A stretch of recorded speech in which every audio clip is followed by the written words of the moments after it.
Well, hey there. It is day 4 of The Artist's Way. I am sitting on my little back porch today. As a former New Yorker, this feels like such a luxury, but like in most other places, it's not that big of a deal. I'm leaning over like this because, and I'll show you, there is a stray cat that kind of hangs out in our little housing complex here.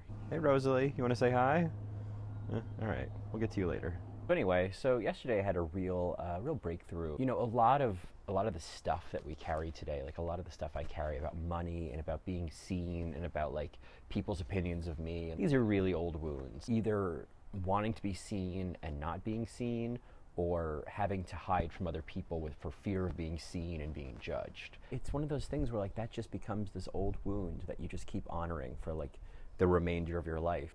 The reality of the situation is that like I'm no longer 12. The shit that happened when I was a kid like isn't a thing anymore. Like, not to be vague booking, it was it was just like, kids recognizing that I was gay, being threatened by that, and a lot of bullying that had happened because of that. And it fucking sucks. And it's great that like we're moving into a time where that's not such a prevalent thing, hopefully, but certainly not as accepted as it was, when I was a kid.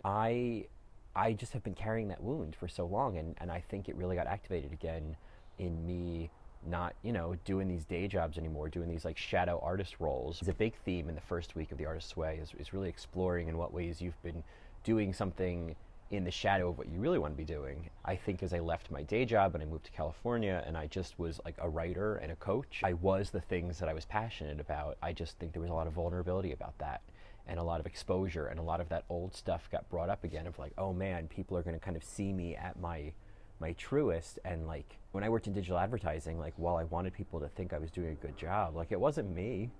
I mean, I definitely like left my heart on the shelf when I went to work, so I didn't really care that much. I mostly just cared because I wanted to keep the job so I could keep making money. But this is like me. This is my writing is like my my heart and soul, and coaching is purely coming from me. There's no bells and whistles. There's just me. And so there's just a lot more vulnerability there, and a lot more of being seen, and a lot more of having to put myself out there. And so I'm having to go back and see all those places where that felt threatening, or where I got negative reinforcement for that. I just think a lot of that came up for me yesterday. I really feel like this morning, like I felt a huge shift, and I think what it was that like I just really, I don't know, made some progress on that wound, and am feeling more like an adult today, which is the best way to describe it. Is that when I think about yesterday, I think I was really like still that kid, and today I'm an adult. As I talked about in my last video, it is all about practice, and I can accept the fact that I might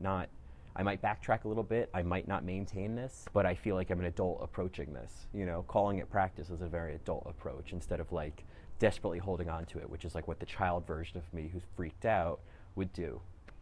So that's what I learned today, and that's pretty awesome, right? But anyway, I will see you tomorrow for day 5 of The Artist's Way.